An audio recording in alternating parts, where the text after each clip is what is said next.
Good morning, good evening, good afternoon.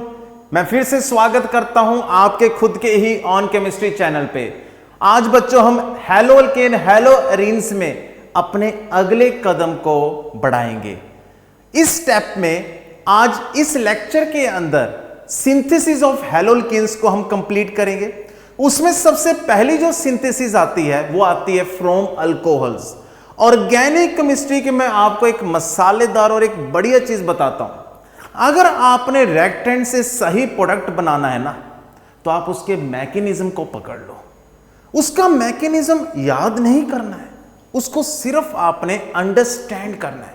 देखना है कि कहां पे कैसे अटैक हो रहा है, इंटरमीडिएट कौन सा स्टेबल बनेगा, बस फिर उसके बाद हम पहुंचते हैं अपने फाइनल प्रोडक्ट पे। तो चलिए बच्चों, बिना किसी देरी किए सीधा मुद्दे की बात। सबसे पहला जो स्टेप है, देखिए यहां पे हम अल्कोहल से क्या बना रहे हैं, हैलो अल्केन। अब यहां पे एक चीज सोचने वाली है कि OH को X ने रिप्लेस तो किया है, X मींस हैलोजन, लेकिन ये रिप्लेस कैसे हो रहा है, मींस इन पे कौन सा चार्ज है, ये इलेक्ट्रोफिलिक सब्स्टिट्यूशन है या न्यूक्लियोफिलिक। सोचिए ऑक्सीजन की इलेक्ट्रोनेगेटिविटी R ग्रुप से ज्यादा होगी। R का मीनिंग क्या है, कार्बन एटम जिसके साथ हाइड्रोजन लगे होते हैं।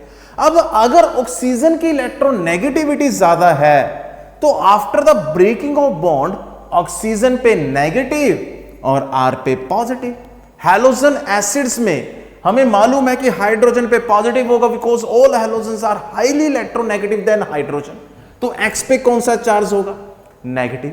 तो X पे नेगेटिव, OH पे नेगेटिव, तो एक न्यूक्लियोफाइल दूसरे न्यूक्लियोफाइल को रिप्लेस कर रहा है। तो इसका मीनिंग बच्चों, जब भी अल्कोहल से हैलो अल्केन्स बनेंगे उस मैकेनिज्म को हम क्या कहेंगे, nucleophilic substitution reaction. Nucleophilic substitution reaction, ठीक। अब इसके कंप्लेक्स रिएक्शंस को, टफ रिएक्शंस को इजी बनाने के लिए हमें मैकेनिज्म पे जाना पड़ेगा।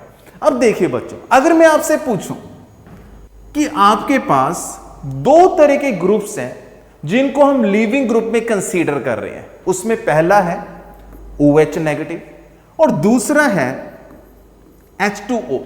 तो क्या आप बता सकते हैं इन दोनों में से ऐसा कौन सा ग्रुप है जो बाहर जाने के बाद वापिस नहीं आएगा, जो कहेगा अब मैं रिएक्टेंट से अलग हो चुका हूं और मैं स्टेबल हूं, अब मुझे दोबारा से रिएक्टेंट के पास जाकर उस पर अटैक करने की जरूरत नहीं है।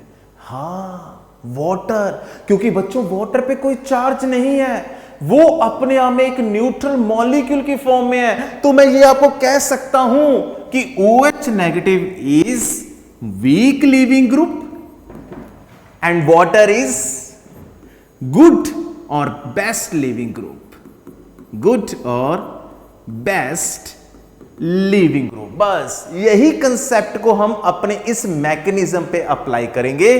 तो चलते हैं बच्चों कि अल्कोहल से हैलो अल्केन्स बनते कैसे हैं। तो मैकेनिज्म के अंदर सबसे पहले स्टेप में अल्कोहल पे बच्चों किसका अटैक होगा, H पॉजिटिव का। अब आप पूछेंगे सर Cl नेगेटिव ने पहले क्यों नहीं अटैक किया। बेटा अल्कोहल में ऑक्सीजन के पास नॉन बॉन्डिंग इलेक्ट्रॉन्स हैं और नॉन बॉन्डिंग इलेक्ट्रॉन्स होने के कारण अल्कोहल्स न्यूक्लियोफाइल के कैटेगरी में जाएंगे। तो अगर ये न्यूक्लियोफाइल के कैटेगरी में जा रहे हैं तो पहले इस पे अटैक कौन करेगा, इलेक्ट्रोफाइल, क्योंकि इलेक्ट्रोफाइल न्यूक्लियोफाइल पे अटैक करता है और न्यूक्लियोफाइल इलेक्ट्रोफाइल पे। बस ये चीज दिमाग में बिठा लो कि इलेक्ट्रॉन डेफिशिएंट इलेक्ट्रॉन रिच के साथ कंबाइन होगा, इलेक्ट्रॉन रिच इलेक्ट्रोफाइल के साथ, मींस इलेक्ट्रॉन डेफिशिएंट के साथ, ठीक। तो जैसे ही ऑक्सीजन के लोन पेयर्स H पॉजिटिव के साथ कंबाइन होंगे तो ऑक्सीजन ने अपने इलेक्ट्रॉन्स दे दिए। तो ऑक्सीजन पहले न्यूट्रल था तो इसलिए उस पर कौन सा चार्ज आएगा, पॉजिटिव, और जिस पे पॉजिटिव है उसने इलेक्ट्रॉन्स ले लिए during the formation of bond और वो क्या हो जाएगा, न्यूट्रल। अब यहां पे ऑक्सीजन तो पागल हो जाएगी क्योंकि ऑक्सीजन तो पहले बहुत ज्यादा इलेक्ट्रॉन नेगेटिव होती है और मोर ओवर उस पे कौन सा चार्ज आ गया, पॉजिटिव। अब वो कहेगी मुझे नहीं मालूम, मुझे नहीं मालूम, मेरे साथ तो गलत हुआ है। अब वो क्या करेगी, अब वो उसके पास दो ऑप्शंस हैं, जहां तो वो अपने नए बॉन्ड को तोड़कर बैकवर्ड डायरेक्शन में चली जाए, या फिर आर ग्रुप के बॉन्डेड इलेक्ट्रॉन्स को अपनी तरफ खींचे और यहां से बॉन्ड क्या हो जाए, ब्रेक। अब सोचिए, अगर मैं बच्चों आपसे पूछूं कि अगर डायरेक्टली OH बाहर जाए तो उस पर कौन सा चार्ज आता, नेगेटिव। लेकिन अगर अब इस पोर्शन को आप बाहर भेजोगे तो क्या इस पे कोई चार्ज आएगा, नो, कोई चार्ज नहीं है। तो चेक कीजिए आफ्टर प्रोटोनेशन, सुनिए ध्यान से, जब भी H पॉजिटिव इस पे टैग करेगा उसको कहते हैं, that step is called protonation. तो बच्चों इस प्रोटोनेशन के बाद हमें बेनिफिट क्या मिला, हमें वहां पे पुअर लिविंग ग्रुप से क्या मिल चुका है, गुड लिविंग ग्रुप। बस अब इसलिए रिएक्शन फास्ट होगी। तो जैसे ही वाटर मॉलिक्यूल बाहर जाएगा, बाहर जाने के बाद R पे कौन सा चार्ज आएगा, पॉजिटिव प्लस वाटर। अब बताइए यहां पे क्या बन चुका है, इंटरमीडिएट। अब ये इंटरमीडिएट जितना स्टेबल होगा उतनी आगे रिएक्शन फास्ट होगी। Point to be noted, stability of intermediate he decide करती है आगे वाला प्रोडक्ट मेजर बनेगा या फिर माइनर बनेगा। अब यही कंसेप्ट मैं आगे प्रैक्टिस प्रॉब्लम्स में आपको बताऊंगा, लेकिन इसको फिलहाल हम यहां पे क्या कहेंगे, इंटरमीडिएट।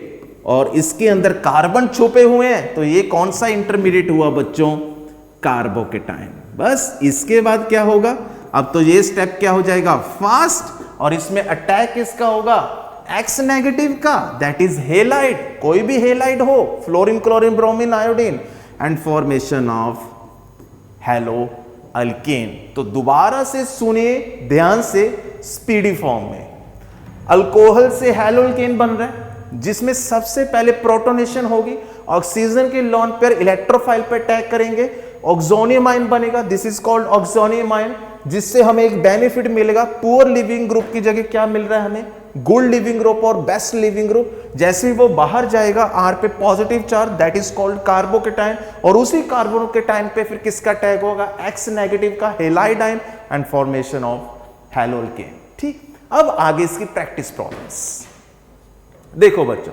सबसे पहली प्रैक्टिस प्रॉब्लम जो मैं लेकर आया हूं आप लोगों के लिए, उसमें चेक कीजिए कौन सा अल्कोहल है।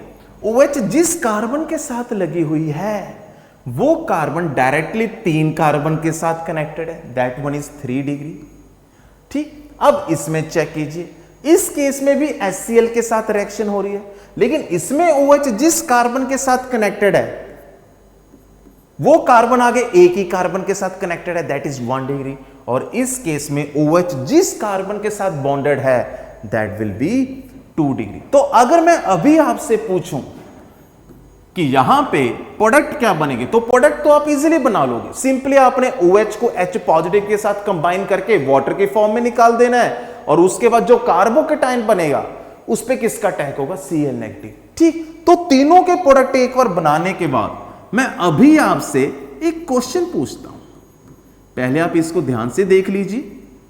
Formation of tertiary butyl chloride, common name है बच्चों, किसका बच्चों जी, 2 क्लोरो 2 मिथाइल प्रोपेन, और दूसरा हमें क्या मिलेगा यहां से, CH3CH2Cl, this is ethyl chloride, that is 1 chloro ethane, IUPAC name हो गया। और यहां पे हमें क्या मिलेगा, CH3CHCl CH3। और मैंने बोला था प्रीवियस वीडियो में कि मिनिमम 3 कार्बन से आइसो की शुरुआत होती है और मिनिमम 4 कार्बन से सेकेंडरी की शुरुआत होती है। तो ये सेकेंडरी प्रोपाइल नहीं है, ये आइसो प्रोपाइल क्लोराइड है। ठीक, अब मुद्दे पे आते हैं। मुद्दा ये है कि तीनों में से आपके अकॉर्डिंगली कौन सा हेलो अल्केन, क्लोरो अल्केन पहले बनेगा। देखिए सुनिए, जिसका इंटरमीडिएट ज्यादा स्टेबल होगा वो वापिस तो नहीं जाना चाहेगा। मेरा किसी के साथ ब्रेकअप हो गया, मैं अब खुश हूं कि जाती है जाने दे। मेरे दोस्तों ने भी मुझे समझाया, यार छोड़, तुम्हारी लाइफ में कोई नया पर्सन आएगा, शायद भगवान ने उससे बेटर लिखा हो। तो उस वक्त मेरे दिमाग में पुराना थॉट नहीं आएगा, नया थॉट आएगा, मैं आगे की सोचूंगा। सो यही चीज इंटरमीडिएट के केस में आपने सोचनी है। इंटरमीडिएट जितना ज्यादा स्टेबल होगा वो बैकवर्ड डायरेक्शन में नहीं जाएगा, वो फॉरवर्ड डायरेक्शन में जाएगा, उससे प्रोडक्ट फास्ट बनेगा। और इंटरमीडिएट की डिक्रीजिंग ऑर्डर ऑफ स्टेबिलिटी क्या होती है बच्चों? 3 degree greater than 2 degree, 2 degree greater than 1 degree. तो इस केस में जो इंटरमीडिएट बनेगा बच्चों वो 3 डिग्री बनेगा। मैं एक बार फिर दोबारा से आपको रीकैप करवा दूंगा कि 3 डिग्री क्यों ज्यादा स्टेबल है। और दूसरे केस में 1 डिग्री कार्बोकेटाइन, क्योंकि इस कार्बन के साथ डायरेक्टली ए कार्बन अटैच्ड है, this is 1 degree, this one is 3 degree. और थर्ड केस में हमें क्या मिलेगा? 2 डिग्री कार्बोकेटाइन। अब सोचिए बच्चों, जो अल्काइल ग्रुप्स होते हैं दैट इज मिथाइल ग्रुप्स, वो होते हैं बच्चों इलेक्ट्रॉन रिलीजिंग ग्रुप्स। इस कार्बन पे पॉजिटिव चार्ज आया है, वो बेचारा वो दुखी है, इलेक्ट्रॉन डेफिशिएंट, क्योंकि उसके इलेक्ट्रॉन्स कौन चुरा के ले गया? OH। तो अब वो दुखी है, तो उसके साथ कौन से ग्रुप्स लगने से वो ज्यादा स्टेबल महसूस करेगा? जो उसके इलेक्ट्रॉन लेने आएंगे और जो उसको इलेक्ट्रॉन देने आएंगे। और जो इलेक्ट्रॉन्स दे रहे हैं जिसमें सिग्मा बॉन्डेड इलेक्ट्रॉन्स की पार्शियल डिस्प्लेसमेंट होती है, जिसमें प्लस साइन इफेक्ट नजर आता है, वही कार्बोकेटाइन की स्टेबिलिटी को बढ़ाएंगे। तो पहले केस में 3 electron leasing groups, second case में 1 इलेक्ट्रॉन लीजिंग ग्रुप, और थर्ड केस में 2 इलेक्ट्रॉन लीजिंग ग्रुप्स। और जितने ज्यादा इलेक्ट्रॉन लीजिंग ग्रुप्स उतना प्लस साइन और उतनी ज्यादा स्टेबिलिटी। इसीलिए बच्चों इसमें प्रोडक्ट फास्ट बनेगा और सेकंड केस में स्लो बनेगा। So the order of reactivity क्या रहेगा बच्चों? R1 greater than R3 greater than R2। तो मुझे उम्मीद नहीं है, पूरा विश्वास है कि ये कंसेप्ट आपको क्लियर हो गया होगा। की पेशेंस, 15 से 20 मिनट आप इस वीडियो को अगर लगा रहे हैं, आपकी जिंदगी बेस्ट हो जाएगी। आप ये सोचना है कि हम यहां से कुछ लेकर जा रहे हैं, और खाली हाथों में वैसे भी नहीं आपको जाने दूंगा। नेक्स्ट वन देखिए बच्चों, अब इस केस में अगर आपने थोरोली कंसेप्ट को स्टडी नहीं किया तो आप ब्लंडर मिस्टेक कर सकते हैं। और वो मिस्टेक क्या होगी? आपके दिमाग में आएगा कि यहां पे OH लगा हुआ है, उस OH को हैलोजन एसिड के साथ रिएक्शन करवाने पे हैलोजन रिप्लेस कर देगा। जैसे फॉर एग्जांपल मैं यहां पे HCl दे रहा हूं, अब जैसे मैं HCl लगा दूंगा तो मैं मिस्टेक कर रहा हूं। मिस्टेक क्या होगी?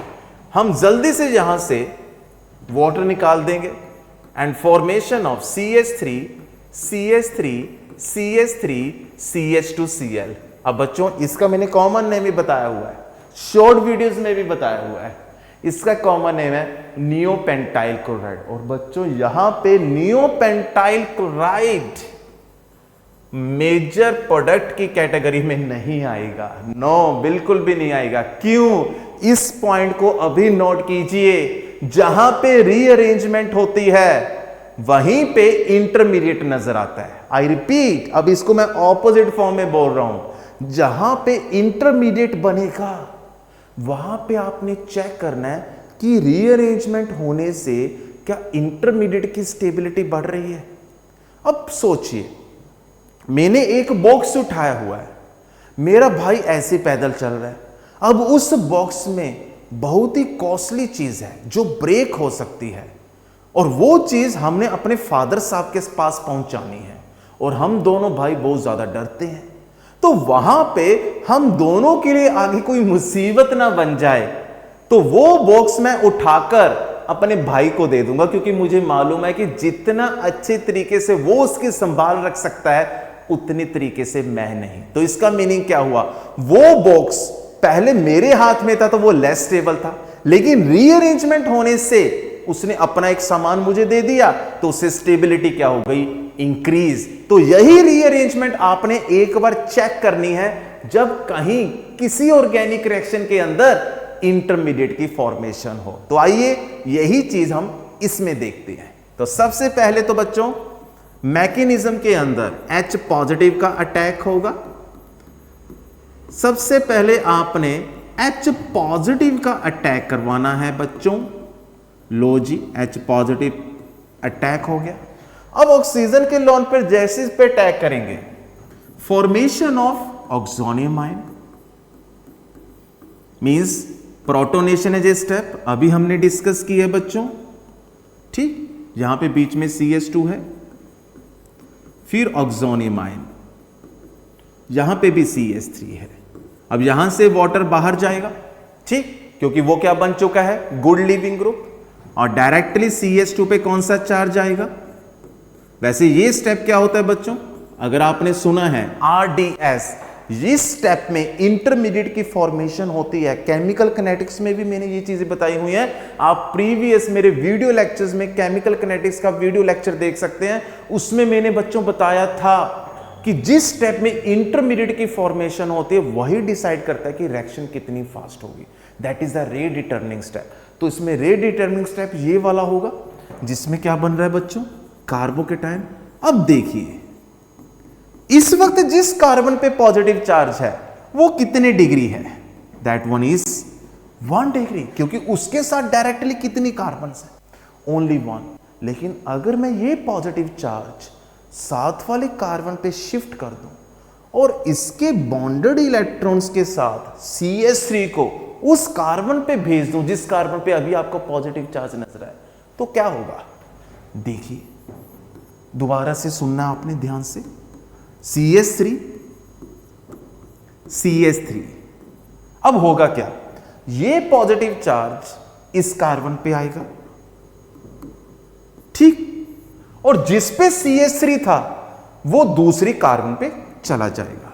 तो क्या बन रहा है, चेक कीजिए, CH2 CH3। अब देखिए 1 डिग्री से हमने कौन सा कार्बोकेटायन बना दिया बच्चों, this one is 3 degree, means less stable से हम किस तरफ मूव ऑन कर चुके हैं, मोस्ट स्टेबल। मीन्स अगर हम वहीं से प्रोडक्ट बनाते तो वो मेजर प्रोडक्ट ना होता, क्योंकि लेस स्टेबल क्या देगा, माइनर। तो अभी मोस्ट स्टेबल बन चुका है, अब इसके बाद तो स्टेबिलिटी और आ ही नहीं सकती इस केस में। तो इसलिए यहां से हमें क्या मिलेगा बच्चों, मेजर प्रोडक्ट। तो बस Cl नेगेटिव का अटैक होगा, सो CH3 CH3 Cl CH2 CH3। तो बताइए क्या ये नियोपेंटाइल क्लोराइड है, no, this is tertiary pentyl chloride. Means chlorine जिस कार्बन के साथ लगा हुआ है वो 3 डिग्री और टोटल कार्बन कितने हैं, 5, तो इसलिए इसको क्या कहेंगे, tertiary pentyl chloride, that is the major product. Is that clear, उम्मीद नहीं विश्वास आपको ये क्लियर हो गया होगा। नेक्स्ट वन, अब देखिए इसी के बेसिस पे अब मैं आपके लिए लेकर आया हूं PYQ नीट 2023। चाहे वो नीट का एग्जाम है बच्चों, चाहे वो जेई का, दोनों के लेवल में अब ज्यादा डिफरेंस नहीं है। कंसेप्ट क्लियर कीजिए, क्वेश्चन कैसे आया हुआ है वो देखिए, लेकिन क्वेश्चन किस में आया हुआ है ये मत देखिए। उससे हमारा माइंडसेट क्या बन जाता है कि जेई का क्वेश्चन तो टफ होगा, वो क्यों देखना, नीट का क्वेश्चन इजी है, इससे क्या सीखने को मिलेगा। नो, कोई भी क्वेश्चन वो कुछ ना कुछ तो बेटा आपको सिखा कर जाएगा। अब देखिए इस क्वेश्चन में प्रोडक्ट क्या बनना चाहिए, 4 ऑप्शंस आपके सामने हैं। ऑप्शंस तो कभी देखनी नहीं है, डायरेक्टली पहले खुद प्रोडक्ट बना चाहिए।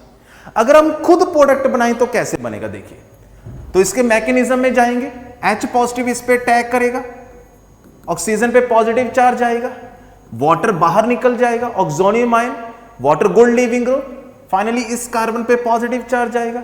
जिस कार्बन पे पॉजिटिव चार्ज आ रहा है, एक बार ध्यान से देखना, मैं दोबारा से यहां पे बना रहा हूं, वो क्या है भी 2 डिग्री। अब देखिए इस पॉजिटिव चार्ज को अगर मैं इस तरफ शिफ्ट करूं तो वो 1 डिग्री होगा, लेकिन अगर मैं इस पॉजिटिव चार्ज को इस हाइड्रोजन की हेल्प से यहां पे शिफ्ट करूं, दैट इज हाइड्राइड शिफ्ट, क्योंकि अभी जो मैंने मैकेनिज्म करवाया था उसमें CH3 शिफ्ट कर रहा था, दैट इज 1,2 मिथाइल शिफ्ट, और इसमें हाइड्रोजन शिफ्ट करेगा। क्योंकि रीअरेंजमेंट का मीनिंग क्या है कि भाई तू मेरी चीज रख ले, मैं तेरी चीज रख लेता हूं। तो पॉजिटिव चार्ज इस कार्बन के पास और इसका हाइड्रोजन इस कार्बन के पास, तो बताइए कौन सा इंटरमीडिएट बनेगा, CH3 positive CH3 CH2 CH3। Check कीजिए बच्चों, क्या इसकी स्टेबिलिटी वैसी है जैसे हमें इसमें नजर आ रही है? नो, ये 2 डिग्री और ये बच्चों क्या है? 3 डिग्री। मींस लेस स्टेबल से मोर स्टेबल, या फिर मोर स्टेबल से मोस्ट स्टेबल। और यही हमें क्या देगा? Major product. और इसी पे किसका अटैक होगा? Br negative. So finally check कीजिए यहां से जो प्रोडक्ट बनेगा वो कौन सी ऑप्शन में है? देखिए, सी इज द राइट आंसर। ऐसे एनसीईआरटी बेस्ड कंसेप्ट्स को नेक्स्ट लेवल तक लेकर जाइए, फिर आपको एग्जाम का क्वेश्चन इजी लगेगा। तो उम्मीद है कि आपने अल्कोहल से कैसे हैलोल्केन बनता है वो भी सीख लिया, वहां पे रीअरेंजमेंट कैसे होती है वो भी आपको आ गया। मेजर और इसमें एक चीज और है, देखिए बच्चों, जब आपने प्रोडक्ट बना लिया उसके बाद वहां पे ये क्वेश्चन भी आ सकता है कि क्या वहां पे रेशमिक मिक्सचर बनेगा। आई रिपीट, मैं यहां पे एक वर्ड लेकर आ रहा हूं, अभी पेशेंस रखिए, 5 मिनट और लूंगा। Racemic mixture. बच्चों, रेशमिक मिक्सचर का मीनिंग क्या है? सुनिए, मेरे आगे से लीविंग ग्रुप निकल चुका है, मैं एक कार्बन हूं, स्टार्टिंग में मेरी हाइब्रिडेशन क्या है? sp3। लेकिन sp3 कार्बन में चारों के चारों ग्रुप्स अगर डिफरेंट हैं तो फाइनल प्रोडक्ट रेशमिक मिक्सचर में होगा। वो क्यों? क्योंकि बच्चों लीविंग ग्रुप पहले निकल चुके हैं, इंटरमीडिएट बन चुके हैं। जैसे इंटरमीडिएट बनेगा उस इंटरमीडिएट पे कौन सा चार्ज होगा? पॉजिटिव। 3 डिफरेंट ग्रुप्स होंगे, R1, let us consider R2 and R3। दोबारा से सुनिए, सबसे पहले तो लीविंग ग्रुप को बाहर भेज देना है, कार्बन पे पॉजिटिव चार्ज आएगा, 4 सिग्मा की जगह 3 सिग्मा बॉन्ड्स रहेंगे। अब इसकी हाइब्रिडेशन क्या हो जाएगी बच्चों? sp2। और जिसकी हाइब्रिडेशन sp2 होती है वो टेट्राहेड्रल थोड़ी ना होता है, ना लीनियर होता है, वो बच्चों क्या होता है? क्या होता है बच्चों? प्लेनर। अब इस प्लेनर पे जो नया न्यूक्लियोफाइल होगा वो नीचे से भी अटैक कर सकता है इसके अनहाइब्रिडाइज्ड p ऑर्बिटल पे। आगे भी मैं नेक्स्ट वीडियो लेक्चर्स में आपको थोरोली बताऊंगा डायग्राम बनाकर कि कैसे फर्दर अटैक होता है। ऊपर से भी अटैक हो सकता है।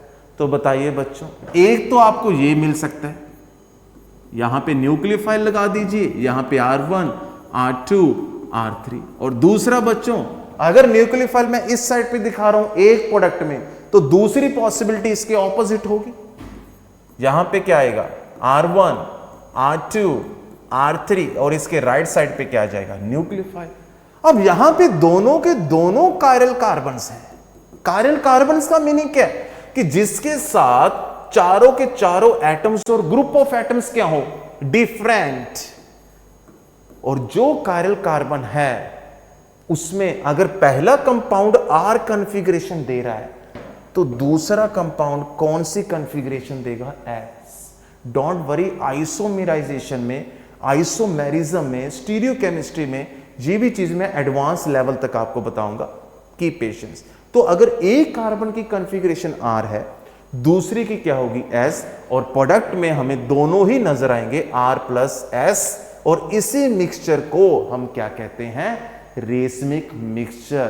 तो इस टॉपिक में सिर्फ आप अभी फिलहाल के लिए इतना सीखिए कि अगर स्टार्टिंग कंपाउंड में कायरल कार्बन है, चारों के चारों एटम और ग्रुप ऑफ एटम्स डिफरेंट हैं, तो उसमें अगर इंटरमीडिएट भी बन रहा है तो वो आपको क्या देगा बच्चों? Racemic mixture. मींस जब न्यूक्लियोफाइल अटैक होगा तो वहां पे आपने न्यूक्लियोफाइल के अटैक करते हुए देखना है कि जिस कार्बन पे पॉजिटिव है उसके साथ तीनों के तीनों ग्रुप्स क्या हो? डिफरेंट। और आगे जाकर वो आपको क्या देगा? R as well as S configuration, that is called racemic mixture. Clear बच्चों? तो आज के लेक्चर में मोर देन इनफ। यहां पे मैंने आपको बताया कि अल्कोहल्स की HCl के साथ रिएक्शन होने पे कैसे क्लोरोअल्केन बनता है। मैं एक चीज और बताना चाहता हूं, अगर वहां पे HCl की जगह HI आ जाए तो क्या HI के साथ रिएक्शन फास्ट होगी? बिल्कुल होगी। क्यों बच्चों? क्योंकि HCl में बॉन्ड स्ट्रेंथ ज्यादा होती है, HI में बॉन्ड स्ट्रेंथ कम होती है, क्योंकि बिगर साइज होता है आयोडीन का। दूसरी बात, अगर HI स्ट्रॉन्गर एसिड है तो उसको डायरेक्टली यूज करना बहुत मुश्किल है। तो कहीं ना कहीं सॉल्यूशन के अंदर HI बन जाए तो बढ़िया है ना, रिएक्शन कंट्रोलेबल रहेगी। तो उसके लिए बच्चों हम फॉस्फोरिक एसिड के साथ, आई रिपीट, फॉस्फोरिक एसिड के साथ किसकी पहले रिएक्शन करवाते हैं, KI की। वहां से हमें C2 के अंदर, इन C2 क्या मिलता है, HI, और वो आगे रेट करने के बाद अल्कोहल के साथ क्या देता है, आइडो अल्केन। अब इसमें एक NCERT बेस्ड क्वेश्चन इंटरेस्टिंग है कि हम यहां पे सल्फ्यूरिक एसिड यूज क्यों नहीं कर सकते। ना बाबा ना, सल्फ्यूरिक एसिड मत यूज करना गलती से भी, क्योंकि sulphuric acid is oxidising agent, जो सामने वाले को ऑक्सीडाइज करता है, खुद रिड्यूस होता है। मींस अगर आपने सल्फ्यूरिक एसिड यूज किया जिसमें सल्फर की ऑक्सीडेशन स्टेट हाईएस्ट +6, तो वो HI के साथ फर्दर रिएक्ट होने पे किस में कन्वर्ट कर देगा, HI को I2 में, फिर रिएक्शन नहीं हो पाएगी। तो इसलिए हम HI जो प्रोड्यूस करते हैं उसमें हमने क्या यूज करना होता है, non oxidising agent. Means H3PO4 is non oxidising agent, जिससे हमें HI मिलेगा और वहां से क्या मिल जाएगा, आइडो अल्कीन। तो ये भी चीज इंटरेस्टिंग थी, आप नोट कर लेना। क्लियर है बच्चों? तो फिर मुलाकात होगी नेक्स्ट वीडियो लेक्चर में। ये था लेक्चर नंबर 3।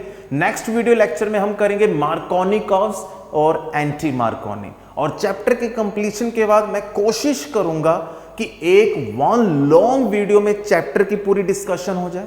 फिर उसके बाद कुछ PYQs, चाहे वो नीट की हैं, चाहे वो बोर्ड एग्जाम्स के हैं, और चाहे वो IIT के, वो भी डिस्कस हो जाए। थैंक यू बच्चों, तब तक के लिए इजाजत दीजिए, नमस्कार।